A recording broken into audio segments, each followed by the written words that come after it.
আসসালামু আলাইকুম ওয়া রাহমাতুল্লাহি ওয়া বারাকাতুহু। আলহামদুলিল্লাহি রাব্বিল আলামিন ওয়াস সালাতু ওয়াস সালামু আলা আশরাফিল আমবিয়াই ওয়াল মুরসালিন ওয়া আলিহি ওয়া আসহাবিহি আজমাইন। আম্মা বা'দু ফাআউযু বিল্লাহি মিনাশ শাইতানির রাজীম। বিসমিল্লাহির রহমানির রহিম।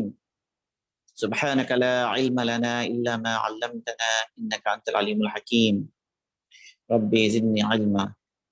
আল্লাহুম্মা ইন্না নাসআলুকা ইলমান নাফি'a। আলহামদুলিল্লাহ, আল্লাহ সুবহানাহু ওয়া তাআলার তৌফিকে আমরা আমাদের দারসুল হাদিসের উপরে নিয়মিত দার্স আজ থেকে শুরু করতে যাচ্ছি ইনশাআল্লাহ।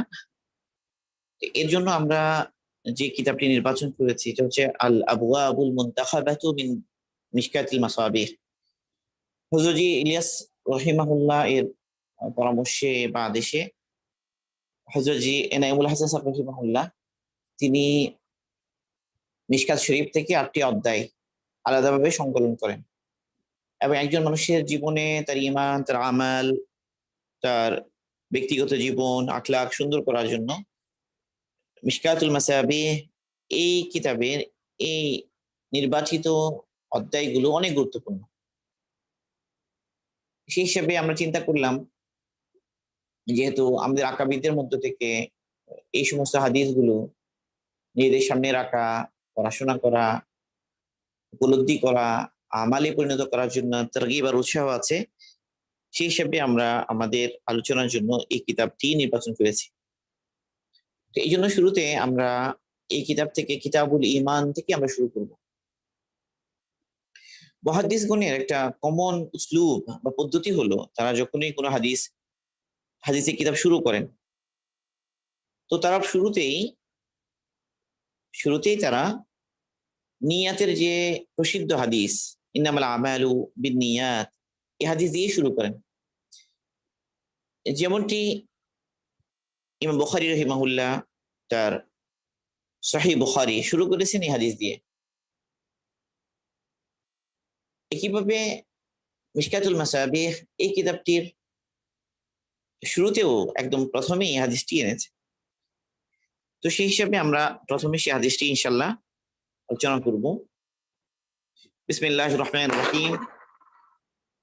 عن عمر بن الخطاب رضي الله عنه قال قال رسول الله صلى الله عليه وسلم إنما الأعمال بالنيات وإنما لامرئ ما نوى فمن كانت هجرته إلى الله ورسوله فهجرته إلى الله ورسوله ومن كانت هجرته إلى دنيا يصيبها بامرأة ينكحها فهجرته إلى ما هاجر إليه মুত্তাফাক আলাইহ।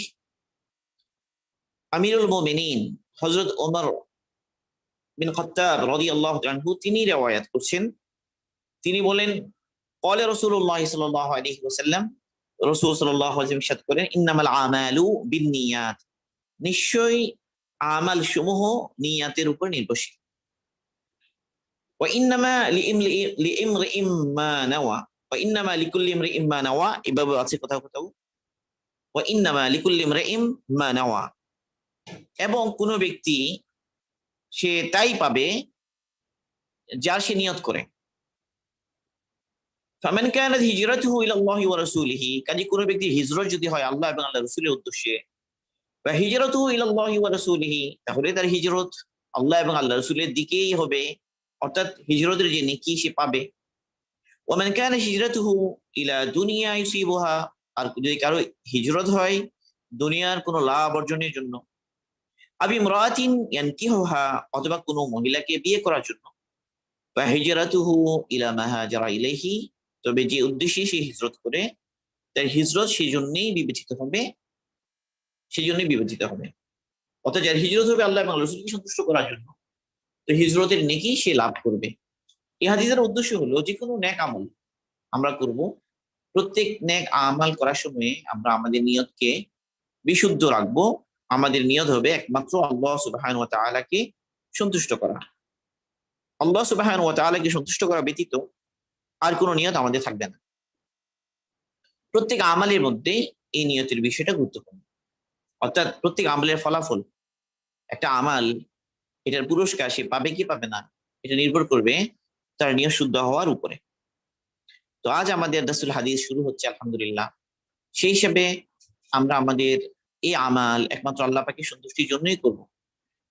এবং এই সমস্ত হাদিস শোনা দ্বারা উদ্দেশ্য কেবল এটি নয় যে কেবল শুনলাম, আমাদের নিয়ত থাকবে এই সমস্ত হাদিসের উপরে আমাল করার। আমাদের উদ্দেশ্য হবে আমরা যেন এই সমস্ত হাদিস আমার জিন্দগিতে আমলের মধ্যে নিয়ে আসতে পারি। এবং রাসূল সাল্লাল্লাহু আলাইহি ওয়াসাল্লামের হাদিসের দার্সের যে আনোয়ারাত, সেটা আমরা লাভ করতে পারবো ইনশাআল্লাহ। যদিও বা আমরা রাসূল সাল্লাল্লাহু আলাইহি ওয়াসাল্লাম মজলিসে সরাসরি হাজির নেই, তারপরও রাসূল সাল্লাল্লাহু আলাইহি ওয়াসাল্লামের হাদিসের মজলিসে যেই সমস্ত ফজিলত আছে, যেই সমস্ত নুরানিয়াত আছে, সেই সবগুলো ফজিলত ইনশাআল্লাহ আল্লাহ সুবহানাহু ওয়া তাআলা আমাদেরকে দান করবেন। আল্লাহ সুবহানাহু ওয়া তাআলা আমাদেরকে তৌফিক দান করুন। আমরা প্রথমেই শুরু করতে যাচ্ছি কিতাবুল ঈমান থেকে। এখানে সর্বপ্রথম যে হাদিসটা আনা হয়েছে কিতাবুল ঈমান আল ফসলুল আউয়াল, কিতাবুল ঈমানের একদম প্রথম যে পরিচ্ছেদ, সেখানে প্রথম যে হাদিসটি আনা হয়েছে এটি রিওয়ায়াতকারী ওমর বিন খাত্তাব রাদিয়াল্লাহু তাআলা আনহু, একইভাবে তিনি এই হাদিসের বর্ণনাকারী। আগের হাদিস যেটা নিয়াতের হাদিস, সেটা যেমন তিনি বর্ণনা করেছেন, ঠিক তেমনি ভাবে কিতাবুল ঈমানের প্রথম যে হাদিসটি এখানে এসেছে, সেই হাদিসটি ওমর বিন খাত্তাব রাদিয়াল্লাহু আনহু বর্ণনা করেছেন। এই হাদিসটি গুরুত্বপূর্ণ হাদিস। যে হাদিস আমরা পড়তে যাচ্ছি, এই হাদিসে জিবরিল হিসেবে প্রসিদ্ধ। যেমনি ভাবে সূরাতুল ফাতিহাকে উম্মুল কোরআন বলা হয়, ঠিক তেমনি ভাবে হাদিসে জিবরিলকে উম্মুস সুন্নাহ বলা হয়। পুরো কোরআনের আসল বা সারমর্ম বা সারাংশ যেমন সূরাতুল ফাতিহা, একইভাবে রাসূল সাল্লাল্লাহু আলাইহি ওয়াসাল্লামের বর্ণিত সমস্ত সুন্নাহ, সমস্ত হাদিসের সারমর্ম যেন হাদিসে জিবরিল। এই জন্য হাদিসে জিবরিল অনেক গুরুত্বপূর্ণ। কিতাবুল ঈমানের শুরুতে এই জন্য এই হাদিসটি আনা হয়েছে। عن عمر بن الخطاب رضي الله تعالى عنه قال: بينما نحن عند رسول الله صلى الله عليه وسلم ذات يوم اصطلع علينا رجل شديد بياض الثياب شديد سواد الشعر لا يرى عليه أثر السفر ولا يعرفه منا أحد حتى جلس إلى النبي صلى الله عليه وسلم فأسند ركبتيه إلى ركبتيه ووضع كفيه على فخذيه وقال: يا محمد أخبرني عن الإسلام. قال: الإسلام أن تشهد أن لا إله إلا الله وأن محمدا رسول الله وتقيم الصلاة وتؤتي الزكاة وتصوم رمضان وتحج البيت إن استطعت إليه سبيلا. قال: صدقت. فعجبنا له يسأله ويصدقه. قال: فأخبرني عن الإيمان. قال: أن تؤمن بالله وملائكته وكتبه ورسله واليوم الآخر وتؤمن بالقدر خيره وشره. قال: صدقت. قال: فأخبرني عن الإحسان. قال: أن تعبد الله كأنك تراه فإن لم تكن تراه فإنه يراك. قال: فأخبرني عن الساعة. قال: ما مسؤول عنها بعالم من السائل. قال: فأخبرني عن أماراتها. قال: أن تلد الأمة ربتها وأن ترى الحفاة العراة العالة رياء الشاء يتطاولون في البنيان. قال: ثم انطلق فلبثت مليا ثم قال لي: يا عمر أتدري من السائل؟ قلت: الله ورسوله أعلم. قال: فإنه جبريل أتاكم يعلمكم دينكم. رواه مسلم. ورواه أبو هريرة رضي الله تعالى عنهما اختلاف وفيه: وإذا رأيت الحفاة العراة الصم البكم ملوك الأرض في 5 لا يعلمهن إلا الله. ثم قرأ: إن الله عنده علم الساعة وينزل الغيث إلى آخر الآية. মুত্তাফাক আলাইহি। হযরত ওমর বিন খাত্তাব রাদিয়াল্লাহু আনহু তিনি বলেন যে একদিন আমরা রাসূলুল্লাহ সাল্লাল্লাহু আলাইহি ওয়াসাল্লামের মজলিসে বসা ছিলাম। নাহনু ইনদা রাসূলিল্লাহি সাল্লাল্লাহু আলাইহি ওয়াসাল্লাম যাতা ইয়াউম ইসতালা আলাইনা রাজুলুন শাদীদু বায়াদিস সিয়াব। ঠিক এমন সময়ে আমাদের মাঝে আবির্ভূত হলেন এক ব্যক্তি, যার কাপড় একদম ধবধবে সাদা, শাদীদু সাওয়াদিশ শার, এবং তার চুলগুলো একদম কুচকুচে কালো, লা ইউরা আলাইহি আসরুস সাফার, এবং তার উপরে সফরের কোনো চিহ্ন নেই, তার মধ্যে সফরের কোনো আলামত নেই। ওয়ালা ইয়ারিফুহু মিন্না আহাদ, আবার আমাদের মধ্যে কেউ তাকে চিনেও না।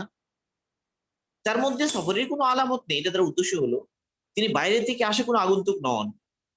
আবার আমাদের মধ্য থেকে কেউ চিনে না, এটা তার উদ্দেশ্য হলো তিনি আমাদের স্থানীয় কেউ না, আমাদের পরিচিতও কেউ না। সফরেরও চিহ্ন নাই, বাইরে থেকে এসেছে এমনও নন। আবার আমাদের মধ্যে পরিচিত মদিনারও কেউ এমনও নয়। হাত্তা জালাসা ইলা নবী সাল্লাল্লাহু আলাইহি ওয়াসাল্লাম, অতঃপর তিনি একদম আল্লাহ রাসূলের নিকটে এসে বসে গেলেন। ফাসনাদা রুকবাতাইহি ইলা রুকবাতাইহি, রাসূল সাল্লাল্লাহু আলাইহি ওয়াসাল্লামের হাঁটুর সাথে হাঁটু মিলিয়ে বসে গেলেন। মানে একদম বসে এত নিকটে চলে গেলেন, দুই হাঁটু রাসূলের দুই হাঁটুর সাথে মিলিয়ে বসে গেলেন। ওয়া ওয়াদা কাফাইহি আলা ফাখিযাইহি, এবং নিজের দুই হাত নিজের দুই রানের উপর রাখলেন। ওয়া ক্বাল, এবং জিজ্ঞাসা করলেন, ইয়া মুহাম্মদ, হে মুহাম্মদ সাল্লাল্লাহু আলাইহি ওয়াসাল্লাম, আখবিরনি আনিল ইসলাম, আপনি আমাকে ইসলামের হাকিকত সম্পর্কে বলেন, মানে ইসলামের বাস্তবতা কি, ইসলাম বলতে কি বোঝায়। ক্বালা, রাসূল জবাবে বললেন, আল ইসলামু আন তাশহাদা আন লা ইলাহা ইল্লাল্লাহ ওয়া আন্না মুহাম্মাদার রাসূলুল্লাহ ওয়া তুকিমাস সালাহ ওয়া তুতিয়াস যাকাহ ওয়া তাসুমা রমাদানা ওয়া তাহুজ্জাল বাইতা ইন ইসতাতা'তা ইলাইহি সাবিলা। আল্লাহ রাসূল বললেন, ইসলাম হচ্ছে যে তুমি এই কথা সাক্ষ্য দেবে আল্লাহ সুবহানাহু ওয়া তাআলা ছাড়া আর কোনো ইলাহ নেই, এবং হযরত মুহাম্মদ সাল্লাল্লাহু আলাইহি ওয়াসাল্লাম আল্লাহ পাকের রাসূল, সালাত কায়েম করবে, যাকাত আদায় করবে, রমজান মাসে রোজা রাখবে, এবং তোমার যদি সামর্থ্য থাকে তাহলে তুমি বাইতুল্লাহর হজ করবে। এতটুকু আল্লাহ রাসূল বলার পরে লোকটি বলল, সাদাত, আপনি সত্য বলেছেন। যখন এই লোকটি সাদাত বলল, আপনি সত্য বলেছেন, এই কথা বলে সত্যায়ন করলো, তো ওমর রাদিয়াল্লাহু আনহু বলছেন যে আমরা আশ্চর্য হলাম। ফাআজাবনা লাহু ইয়াসআলুহু ওয়া ইউসাদ্দিকুহু, আমরা অবাক হয়ে গেলাম। অবাক হলাম এই জন্য, বললেন ছাত্রের মতো, জিজ্ঞাসা করলেন ছাত্রের মতো, যেন জানেন না। রাসূল সাল্লাল্লাহু আলাইহি ওয়াসাল্লাম যখন উত্তর দিলেন, তখন বললেন, সাদাত, আপনি সত্য বলেছেন। তার মানে তিনি আগে থেকেই জানেন। ক্বালা, এরপর তিনি আবার বললেন, ফাখবিরনি আনিল ঈমান, হে আল্লাহর রাসূল, আপনি আমাকে ঈমান সম্পর্কে বলুন। হে মুহাম্মদ সাল্লাল্লাহু আলাইহি ওয়াসাল্লাম, আপনি আমাকে বলুন ঈমানের হাকিকত কি, ঈমান দ্বারা কি বোঝায়। ক্বালা, রাসূল বললেন, আন তুমিনা বিল্লাহ ওয়া মালাইকাতিহি ওয়া কুতুবিহি ওয়া রুসুলিহি ওয়াল ইয়াউমিল আখিরি ওয়া তুমিনা বিল কদরি খাইরিহি ওয়া শাররিহি। রাসূল বললেন যে তুমি আল্লাহ পাকের উপর ঈমান আনবে, ফেরেশতাদের উপর ঈমান আনবে, তার কিতাবসমূহের উপর ঈমান আনবে, তার প্রেরিত রাসূলগণের উপর ঈমান আনবে, শেষ দিবসের উপরে ঈমান আনবে, এবং ঈমান আনবে ওয়া তুমিনা বিল কদরি খাইরিহি ওয়া শাররিহি, তাকদীরের ভালো মন্দের উপরে ঈমান আনবে। ক্বালা সাদাত, তিনি বললেন আপনি সত্য বলেছেন। ক্বালা ফাআখবিরনি আনিল ইহসান, এরপর তিনি জিজ্ঞাসা করলেন ইহসান কি। ক্বালা, রাসূল বললেন, আন তা'বুদাল্লাহা কাআন্নাকা তারাহু, তুমি আল্লাহ পাকের ইবাদত এমন ভাবে করবে যেন তুমি তাকে দেখছো। আর যদি সেটা সম্ভব না হয়, তাহলে অন্তত এই ধ্যানের সাথে তুমি আল্লাহ পাকের ইবাদত করো যে আল্লাহ সুবহানাহু ওয়া তাআলা তোমাকে দেখছেন। এরপর তিনি আবার জিজ্ঞাসা করলেন, ফাখবিরনি আনিস সাআহ, আপনি আমাকে কিয়ামত সম্পর্কে বলুন যে কিয়ামত কখন হবে। ক্বালা, তিনি বললেন, আল্লাহ রাসূল বললেন, মাল মাসউলু আনহা বিআলামা মিনাস সাইল, যে ব্যক্তি জিজ্ঞাসা করছে তার তুলনায় যাকে জিজ্ঞাসা করা হচ্ছে তিনি বেশি জানেন না। অর্থাৎ এই ব্যাপারে আপনি যা জানেন আমি কেবল ততটুকুই জানি, এর বেশি আমি জানি না।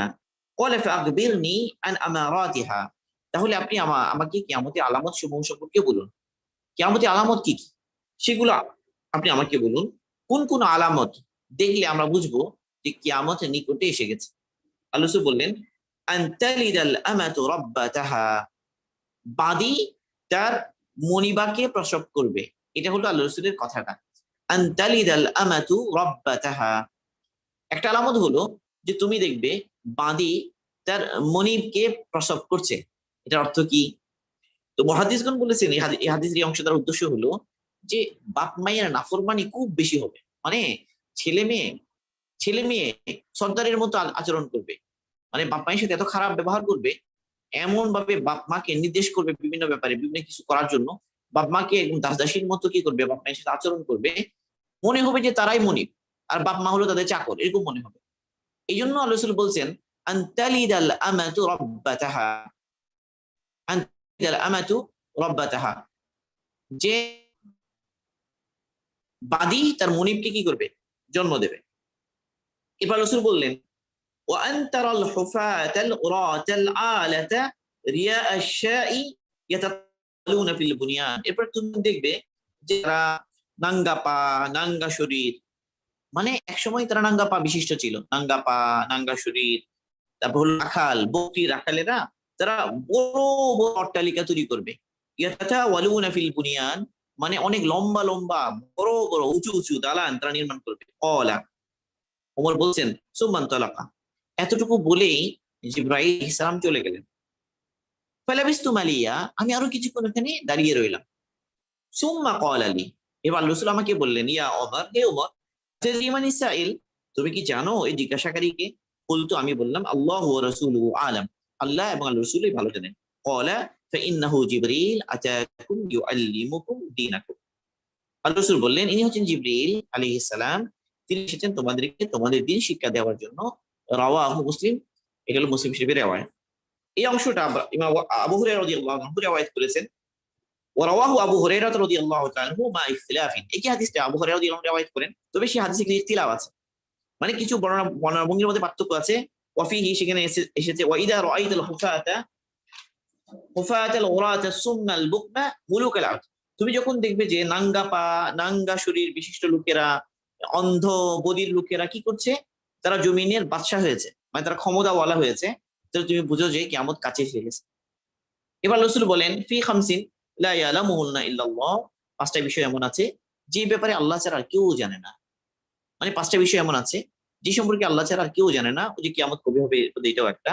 সুম্মা করা, অথবা রাসূল ওই আয়াতটা তিলাওয়াত করলেন, ইন্নাল্লাহা ইনদাহু ইলমুস সাআহ ওয়া ইউনাজ্জিলুল গায়স ইলা আখিরিল আয়া, আল্লাহ পাকই জানে, আল্লাহ পাকের কাছে আছে কিয়ামতের কি সঠিক সংবাদ, সঠিক ইলম, কিয়ামত কবে হবে এটা কেবল আল্লাহ পাকই জানেন, এবং তিনি বৃষ্টি নাজিল করেন। এখানে পাঁচটা বিষয় আছে, সেই বিষয়টা কোরআন পাকের একটা আয়াতের মধ্যে এসেছে। যে এই হাদিস নিয়ে আমাদের কতগুলো কথা, এক হলো এই হাদিসটিকে বলা হচ্ছে উম্মুস সুন্নাহ, মানে সমস্ত সুন্নাহর মধ্যে সমস্ত সুন্নাহর মূল এবং সারমর্ম। এখানে তিনটা প্রশ্ন করা হয়েছে। প্রথম প্রশ্ন হলো মাল ইসলাম, ইসলাম কি?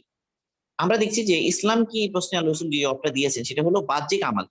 আনতা শাহাদা লা ইলাহা ইল্লাল্লাহ ওয়া আন্না মুহাম্মাদার রাসূলুল্লাহ ওয়া তুকিমাস সালাহ ওয়া তুতিয়াজ যাকাহ ওয়া তাসুমা রমাদান ওয়া তাহুজ্জাল হাজ্জা ইন ইসতাতা'তা ইলাইহি সাবিলা। এই পাঁচটা কথা আল্লাহ রাসূল বললেন যে লা ইলাহা ইল্লাল্লাহ এবং মুহাম্মদ রাসূলুল্লাহ সাক্ষ্য দেওয়া, শাহাদাতাইনের সাক্ষ্য দেওয়া, এটা হলো বাহ্যিক আমল, মুখের আমল এটা। এবার হলো সালাত কায়েম করা, যাকাতের নিসাব পরিমাণ সম্পত্তির মালিক হলে যাকাত দেওয়া, রমজান মাসে রোজা রাখা, আর বাইতুল্লাহ যদি সামর্থ্য রাখে হজ করা। তার মানে এটা হলো বাহ্যিক আমল, ইসলাম দ্বারা বাহ্যিক আমলকে বোঝানো হচ্ছে। এরপর যখনই জিজ্ঞাসা করলেন আখবিরনি আনিল ঈমান, আল্লাহ রাসূল আপনি আমাকে ঈমান সম্পর্কে বলেন, রাসূল বললেন আনতুমিনা বিল্লাহ ওয়া মালাইকাতিহি ওয়া কুতুবিহি ওয়া রুসুলিহি ওয়াল ইয়াউমিল আখিরি ওয়া তুমিনা বিল কদরি খাইরিহি ওয়া শাররিহি। আল্লাহ রাসূল বললেন যে তুমি ঈমান আনবে আল্লাহর উপরে, কিয়ামত ফেরেশতাদের উপরে, তার রসুলের উপরে, তার কিতাবের উপরে, শেষ দিবসের উপরে, এবং তাকদীরের ভালো মন্দের উপরে তুমি বিশ্বাস রাখবে। মানে ইমানের রোকনগুলোর কথা আর কানুল ইমান, এই বিষয়গুলো এখানে আনা হয়েছে। ইমান কিন্তু অন্তরের বিষয়, মানে বাতিনি বিষয়গুলো বোঝানোর জন্য ইমান শব্দটা ব্যবহার করা হয়েছে, বাহ্যিক আমালকে বোঝানোর জন্য ইসলাম শব্দটি ব্যবহার করা হয়েছে। আসল কথা হলো ইমান আর ইসলাম, ইমান এবং ইসলাম এমন জিনিস যে ইমান ছাড়া ইসলাম হবে না, ইসলাম ছাড়া ইমান হবে না। আমরা যদি বলি বাহ্যিক আমালের নাম যদি ইসলাম বলি, আর ভিতরে ভিতরে বিশ্বাসের নাম যদি ইমান বলি, বাস্তবতা হলো মানে ইমান শুরু হবে ভিতরের বিশ্বাস থেকে, এরপরে পুরো ইসলামের উপর আমাল ইমানকে পূর্ণ করবে। আবার ইসলাম ইসলাম যদি বাহ্যিক আমাল থেকে আমি শুরু করি, তাহলে ইমান সেই ইসলামকে পূর্ণ করবে। অর্থাৎ একজনের ইসলাম পূর্ণ হবে না, কামেল হবে না ইমান ছাড়া, আর একজনের ইমান কামেল হবে না ইসলাম ছাড়া।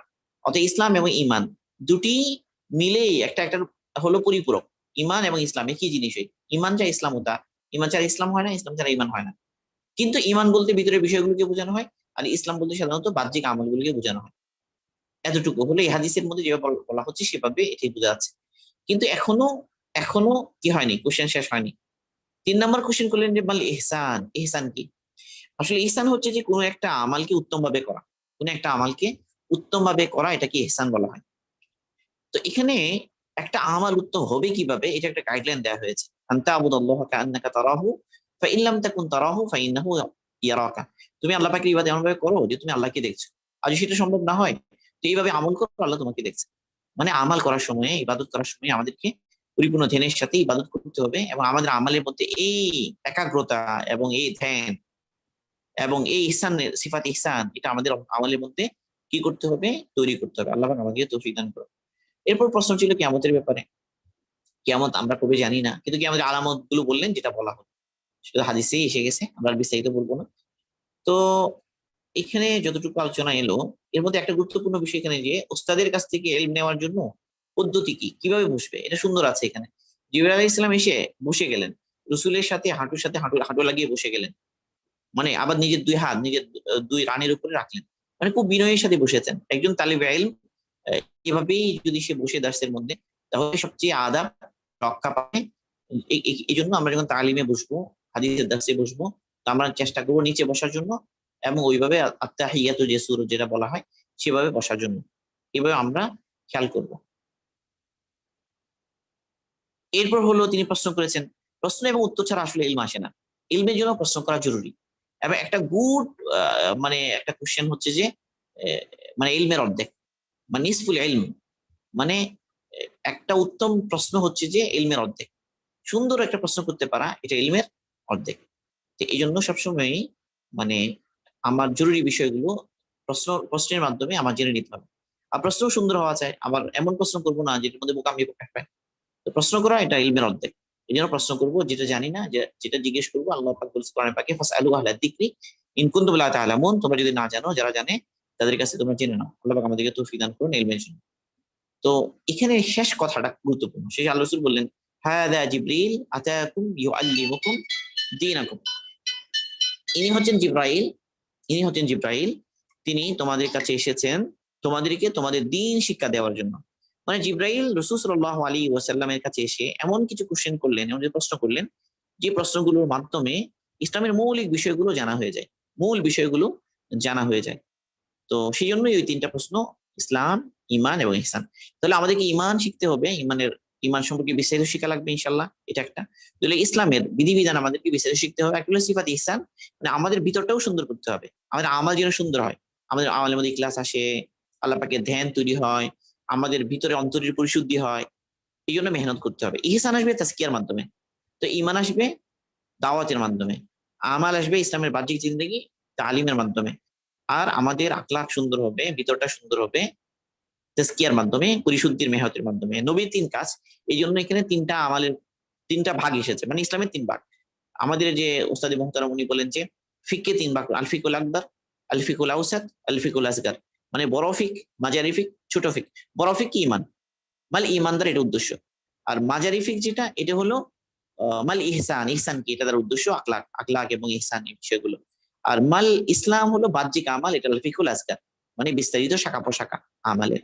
তাহলে আমাদেরকে দিন শিখতে গেলে তিন অংশেই আমাদের শিখতে হবে, ইমান ও আকাই শিখতে হবে, এটা একটা গুরুত্বপূর্ণ বিষয়। এরপরে বাহ্যিক আমাল, মানে ইসলামের যত বুনিয়াদী বিষয় আছে সবকিছুই, আমাদের ফরজ গুলো হারাম গুলো আমাদের শিখতে হবে। 3 নম্বর হলো আমাদের আদাব শিখতে হবে, আদাব এবং আখলাক, যেটা অন্তরের সাথে সম্পর্কিত, এবং তখনই আমার আমলটা উত্তম হবে এবং আমার আমলটা আল্লাহ পাকের কাছে কবুল হবে। বাস যতটুকু বলা হলো, আল্লাহ সুবহানাহু ওয়া তাআলা আমাদেরকে আমল করার জন্য তৌফিক দান করুন। সুবহানাল্লাহি ওয়া বিহামদিহি, সুবহানাকাল্লাহুম্মা বিহামদিকা, আশহাদু আল্লা ইলাহা ইল্লা আনতা, আস্তাগফিরুকা